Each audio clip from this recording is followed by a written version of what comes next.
Okay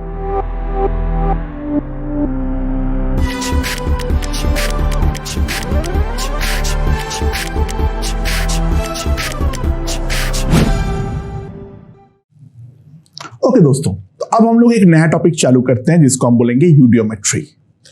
अच्छा, यूडियोमेट्री में हम किसको लेकर एनालाइज करते हैं? अगर हमारा कोई गैसियस रिएक्शन है या फिर रिएक्टेंट और प्रोडक्ट में कम से कम दो अगर हमारा गैस है, तो उन गैस के जो अमाउंट्स है उनका एनालिसिस को हम बोलते हैं यूडियोमेट्री। यूडियोमेट्री का जो रिएक्शंस है उसको हम परफॉर्म करते हैं एक स्पेसिफिक ट्यूब में जिसको हम बोलते हैं यूडियोमीटर ट्यूब। ठीक है, वो एक बेसिकली सील्ड कंटेनर है, ओके, जिसके अंदर हम डिफरेंट कंपाउंड्स रखेंगे और उन कंपाउंड्स को फिर हम एनालाइज करेंगे। यूडियोमेट्री में हम गैसेस को वॉल्यूम के टर्म्स में एनालाइज करते हैं rather than number of moles. हाँ, जो भी हम वॉल्यूम के बारे में बातचीत करते हैं वो सारे volume at same pressure and temperature पे गिवन होता है ना। प्रेशर और टेम्परेचर अगर सेम है तो volume is directly proportional two moles. तो हम वॉल्यूम के टर्म्स में एनालाइज करें या फिर मोल्स के टर्म्स में एनालाइज करें, उस बात से कोई फर्क नहीं पड़ता है। ठीक है, तो यूडियोमेट्री को चालू करने के पहले हम यहां पर कुछ फंडामेंटल असम्पशंस के बारे में बातचीत करेंगे। क्या है वो सारे के सारे फंडामेंटल असम्पशंस? Let's see. ठीक है, पहला, all gases to behave ideally. All gases to behave ideally, ये पहला है। ठीक है, दूसरा, volume of solids and liquids, volumes of solids and liquids are neglected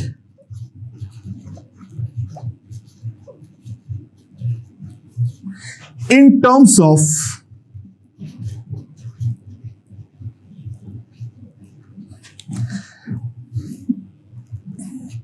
volumes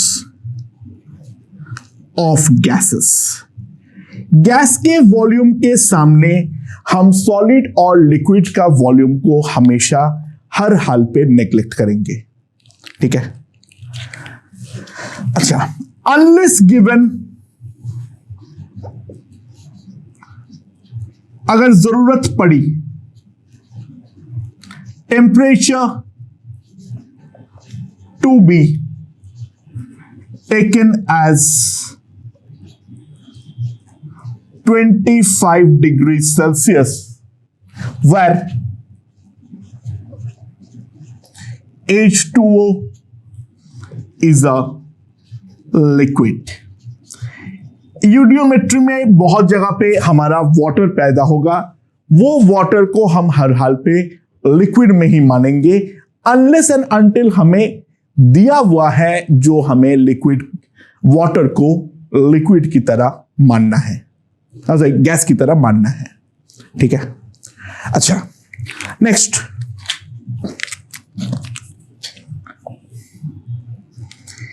air is made up of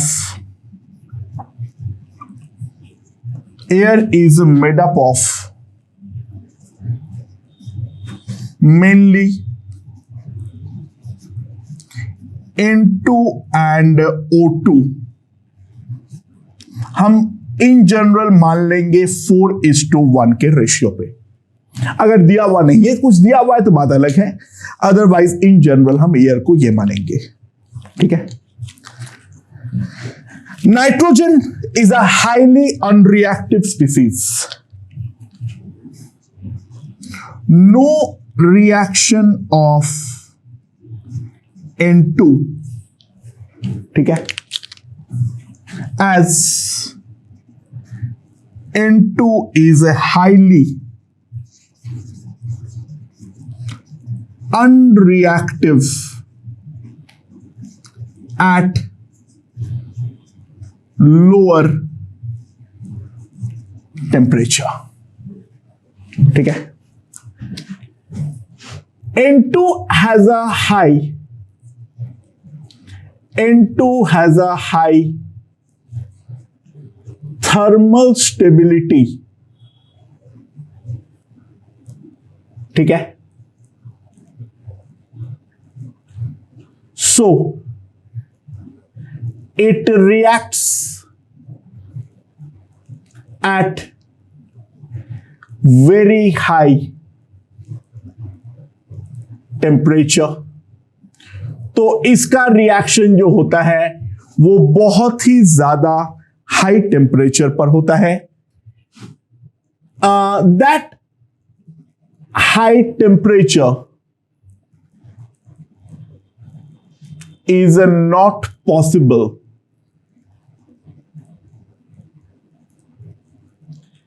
in an iodometer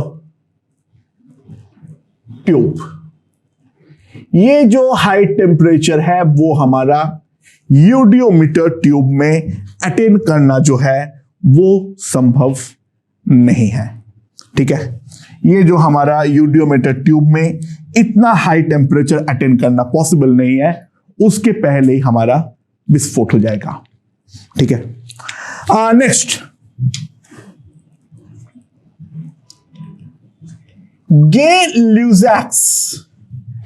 Gay-Lussac's law of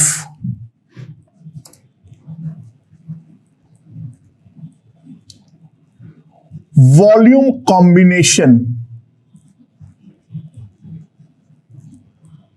ठीक है, Gay-Lussac's law of volume combination can be assumed to be valid. ठीक है, इस law के according क्या है, इस law के अकॉर्डिंग क्या है, ध्यान देना. अकॉर्डिंग टू दिस लॉ,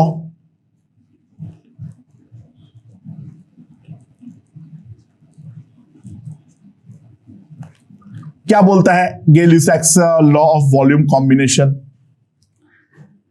जो अगर हमारा प्रेशर और टेम्परेचर को हम फिक्स रखते हैं, अगर हमारा प्रेशर और टेम्परेचर को हम फिक्स रखते हैं, the volume of gaseous reactants and products, volume of gaseous reactants, ठीक है, and products add up. ठीक है, यानी bear a simple ratio at a same pressure and temperature. ठीक है, देखो, मतलब इसको लैंग्वेज की टर्म्स में समझना थोड़ा मुश्किल हो रहा होगा. मैं सिंपल चीज एक चीज बता दे रहा हूं. अगर मान लो ये रिएक्शन है, तो यहां पर जो हमारा मोलर रेशियो है, उसी रेशियो में हम वॉल्यूम का भी रेशियो मान सकते हैं. ये 1 वॉल्यूम, इसको 3 वॉल्यूम और इसको 2 वॉल्यूम तुम मान सकते हो. ठीक है, that implies we can deal with volumes instead of moles. हम मोल्स के बदले वॉल्यूम को लेकर भी सिंपल डीलिंग कर सकते हैं. नाउ इसके रिगार्डिंग एक स्पेशल लॉ है जिसको हम बोलते हैं Amagat's लॉ,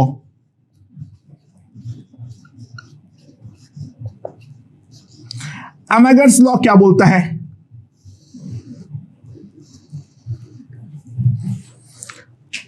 Amagat's लॉ बोलता है जो the total volume of reactant या फिर product mixture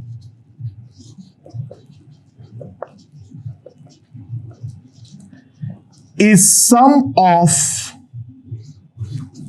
the total volume of the reactant oblique product mixture is the sum of partial volumes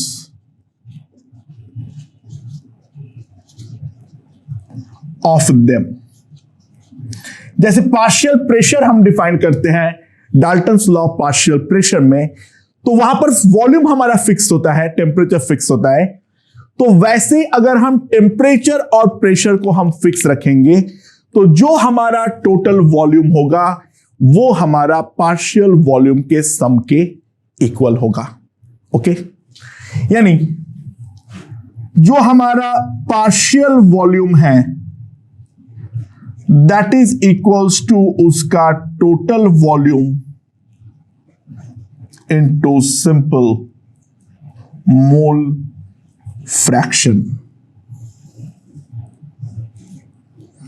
Partial volume is equals to total volume into the mole fraction। ठीक है, सो हमारा जो volume का ratio होगा वो भी यही चीज बोल रहा है, वो मोल के रेशियो का इक्वल होने वाला है। ठीक है, so these are the assumptions, और इसमें इस चैप्टर में एक स्पेशल लॉ है जिसको हम बोलते हैं Amagat's लॉ। ठीक है, नाउ ये वाले चैप्टर में अब जो हम देखेंगे वो है important reactions. Important chemical reactions क्या क्या होगा उसके ऊपर ध्यान दो। सबसे पहला, कार्बन सॉलिड प्लस O2 हमें देगा CO2 गैस,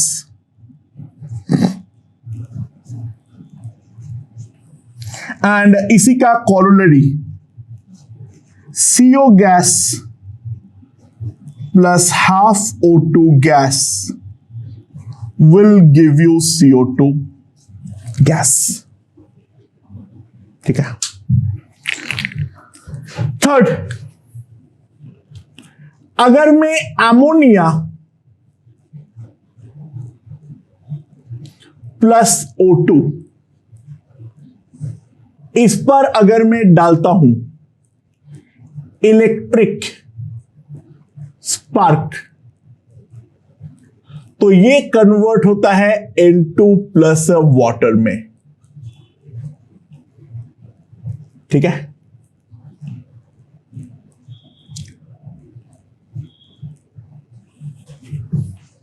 अगर अमोनिया पे ऑक्सीजन डाल के इलेक्ट्रिक स्पार्क में दोगे तो वो N2O प्लस 3H2O में कन्वर्ट होगा। ठीक है, नाउ जनरल अगर हमारे पास ऑर्गेनिक कंपाउंड है, अच्छा ऑर्गेनिक कंपाउंड के अंदर हम क्या क्या लेंगे ध्यान दे देना, हम लेंगे कार्बन, हाइड्रोजन, नाइट्रोजन, ऑक्सीजन। ठीक है, बाकी किसी को हम यूडियोमीटर ट्यूब में एज सच इन जनरल नहीं चलाते हैं, अगर चलाएंगे तो वो प्रोडक्ट बता देगा क्या होने वाला है। हमें जो आना चाहिए वो है, अगर इन जनरल कोई भी ऑर्गेनिक कंपाउंड है CXHYNZOW, ठीक है, it can be solid, liquid, gas, doesn't matter, I don't know, और साथ में हम अगर डालते हैं O2 और इस पर हम O2 जो है वो हमारा गैस है। ठीक है, और इस पर अगेन हम डालते हैं इलेक्ट्रिक स्पार्क।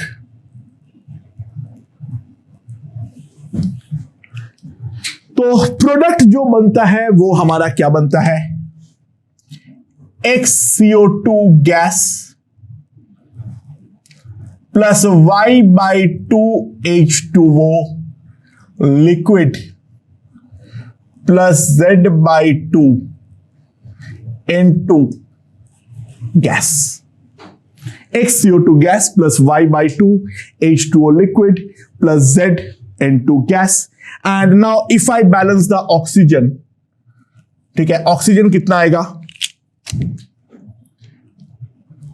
कार्बन के कारण X, हाइड्रोजन के कारण Y/4 और खुद जो यहां पर बैठा हुआ है वो है W/2। मैं जगह छोड़ना भूल गया था, sorry. This is the reaction, ठीक है। ओके, नाउ अगर डेल्टा Ng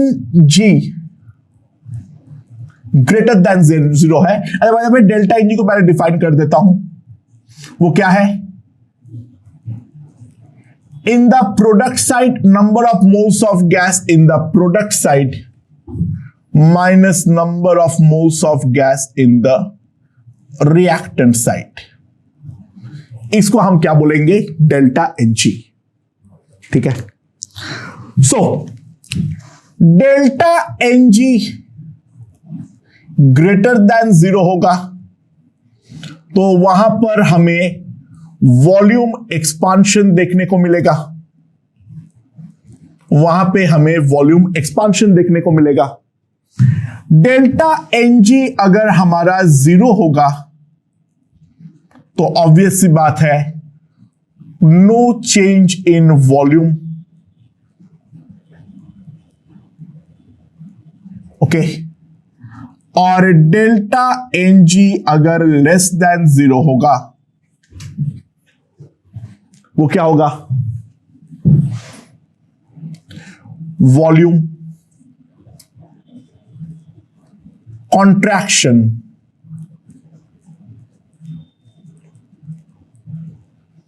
हमें देखने को मिलेगा, ओके। सो नाउ दोस्तों अब हमें क्या देखना है, सम इंपॉर्टेंट एब्जॉर्बर्स, ठीक है। तो अब हमें देखना है some important absorbers of gases, right? So दोस्तों अब क्या क्या, कौन कौन सा एब्जॉर्बर क्या क्या गैस एब्जॉर्ब करते हैं उसके बारे में हमें जानना है। ओके दोस्तों, तो यहां पर हमारे पास सॉल्वेंट है, क्या है, NaOH या KOH का एक्वस सॉल्यूशन सबसे ज्यादा इंपॉर्टेंट है। मेनली एब्जॉर्बर होता है CO2 का, बाकी NO2, SO2 या हैलोजन एज सच यूडियोमेट्री क्वेश्चंस में आते नहीं है। मेन एब्जॉर्बर वो CO2 के माने जाते हैं। कंसेंट्रेटेड H2SO4 माने जाते हैं एब्जॉर्बर मॉइस्चर के या फिर अमोनिया के। अगर केवल मॉइस्चर को एब्जॉर्ब करना है तो हम यूज करते हैं सिलिका जेल या CaCl2, calcium chloride. Aqueous copper sulphate absorb करता है H2S फॉस्फीन ASH3 को। एमोनिकल Cu2Cl2 एब्जॉर्ब करता है कार्बन मोनोऑक्साइड और C2H2 यानी एसिटिलीन को। अल्कलाइन सॉल्यूशन ऑफ पायरोगैलॉल एब्जॉर्ब करता है O2 को, it's again very important. Turpentine oil absorb करता है ओजोन को, that's again very important. FeSO4 solution NO को एब्जॉर्ब करता है। हीटेड पैलेडियम या प्लैटिनम H2 को एब्जॉर्ब करता है और हीटेड मैग्नीशियम नाइट्रोजन का मॉडरेट एब्जॉर्बर है। नाइट्रोजन का डायरेक्ट एज सच कोई एब्जॉर्बर नहीं है। एंड एक बात और ध्यान देना, नो एब्जॉर्बर for